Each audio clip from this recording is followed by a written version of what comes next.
Ok, bonjour à tous, ici donc Jérémy en direct du Panama. Je viens vous faire une petite vidéo de présentation de produits. Vous connaissiez déjà, et je l'ai à l'heure actuelle, j'ai déjà l'ensemble du Wireless Go Rod. Vous avez un récepteur qui est branché directement à votre caméra en jack 3.5 et qui reçoit, et c'est un récepteur sans fil. Et vous avez aussi la deuxième partie qui est sur vous, ce que j'ai à l'heure actuelle, qui permet d'émettre le son, vous voyez, avec un micro. Alors évidemment, le Wireless Go Rod est équipé d'un micro en interne, mais il est bien mieux de mettre un micro-cravate. Alors là, j'ai même mis une petite bonnette anti-vent, vous voyez, et je vous présente finalement une version plus évoluée pour les interviews ou si vous êtes à plusieurs en train de filmer. Comparé au Wireless 1, on va appeler ça comme ça, le Wireless 2, c'est deux émetteurs. C'est-à-dire que vous allez avoir toujours le même récepteur qui est branché sur votre caméra et vous aurez par contre deux émetteurs. Alors, il faut savoir que les deux émetteurs vont directement envoyer le son sur le récepteur, sur un seul récepteur, et ça va vous mettre ça sur une seule bande son. C'est-à-dire deux personnes qui vont parler. Si vous voulez, on résout le problème de la distance. C'est-à-dire avec vos shotguns ou ce que vous voulez, il pouvait y avoir des problèmes de distance. Si vous aviez une personne qui est à 3 mètres et une autre personne à 5 mètres, il y avait des problèmes de son. Après, il fallait retoucher le son. Avec ce produit, ça vous permet de ne plus retoucher le son. Écoutez, on va faire le unboxing du produit ensemble et on va voir ce que ça donne. Le produit est fourni avec un micro intégré directement au wireless. Le micro-cravate, lui, n'est pas fourni. Bien entendu, je vous mettrai le lien de ce produit dans la description. Mais déjà, on va faire le unboxing ensemble. Le tester, bah écoutez, on le teste déjà finalement. Parce que j'ai déjà un wireless rod sur moi et c'est exactement le même produit. Alors, ce qui est sympa, c'est que vous avez encore des petites... Alors, écoutez, déjà sur le Wireless Go 2, on peut voir que les bonnettes... Alors, je ne sais pas si vous pouvez voir...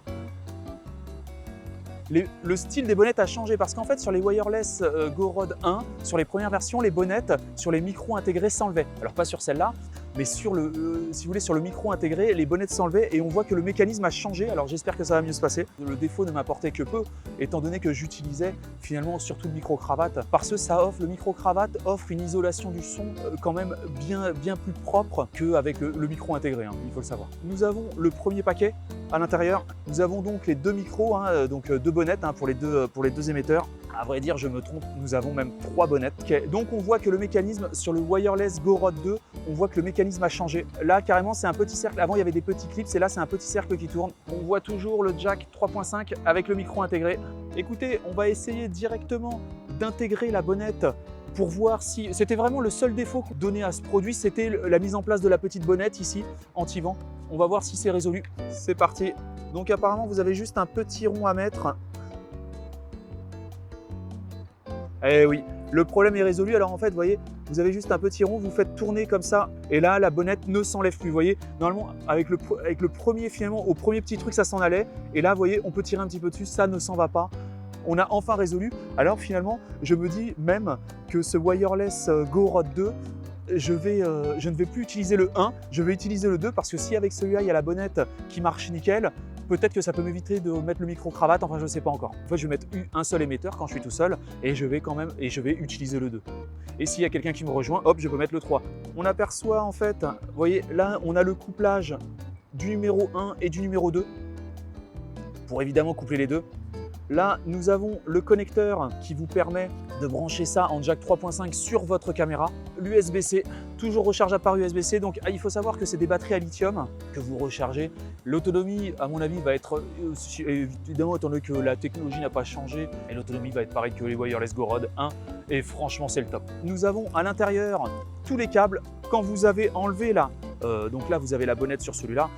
Quand vous avez enlevé le truc, ici vous avez, vous voyez, le jack 3.5, mais cette fois pour l'émetteur, vous voyez, pour mettre le micro, et là il y a un fil qui ressort et avec le micro-cravate. Vous n'êtes pas obligé de mettre la bonnette, mais en effet, par exemple là, je suis en bord de mer. Le problème, c'est que quand il y a du vent et tout le bazar, c'est toujours un peu compliqué.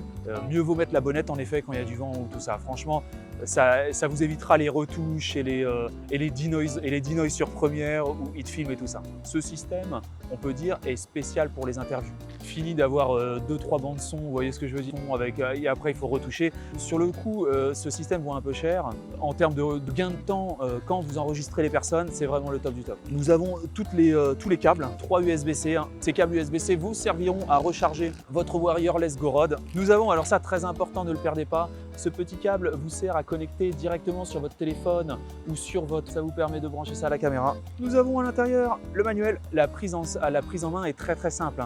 Vous avez juste à synchroniser, vous appuyez sur le bouton synchronisation, ça se synchronise automatiquement. Nous avons la grande pochette, vous voyez, wireless, histoire de mettre tous vos petits trucs à l'intérieur. C'est fini pour ce unboxing, j'espère que ça vous a plu. Au final, c'est un très bon produit, je vous le recommande. La qualité du son sur les wireless Rode est absolument exceptionnelle. Auquel cas, maintenant que je connais le Wireless Go Rode 2, j'aurais tendance à dire que le Wireless 1 ne sert absolument à rien. Que là, mon Wireless 1, je vais le revendre et je vais garder le 2 parce qu'au final, je n'utiliserai, si je veux utiliser qu'un seul émetteur, je ne prendrai qu'un seul émetteur, l'autre reste fermé. Et s'il y en a deux pour une interview ou quoi que ce soit, j'allumerai l'autre et puis basta. J'espère que cette vidéo vous a plu. Je vous dis à bientôt pour de nouveaux unboxings. Je vous mets bien entendu le lien dans la description. Oh là, et là, je crois qu'il va y avoir un bête d'orage. Heureusement que c'est terminé. Bonne journée à tous. J'ajoute quelques petites précisions qui me semblaient évidentes, mais évidemment si vous n'avez pas le produit, ce n'est pas évident pour vous. Il y a un écran LCD sur le récepteur wireless Rode qui vous permet de voir le dB de l'émetteur 1 et de l'émetteur 2, ainsi que la force de signal. Vous pouvez voir aussi le niveau de batterie des deux émetteurs et aussi du récepteur. Vous pouvez voir aussi quel émetteur est synchronisé, si vous aviez éteint l'autre. Un grand merci pour avoir visionné cette vidéo en entier. Si cette vidéo vous a plu, n'hésitez pas à vous inscrire sur ma chaîne et à liker cette vidéo. Un petit pouce bleu fait toujours plaisir et m'encourage dans mon travail. Je vous encourage aussi à laisser un commentaire si vous avez des remarques par rapport à la vidéo ou bien à la réalisation. Merci à tous et à bientôt.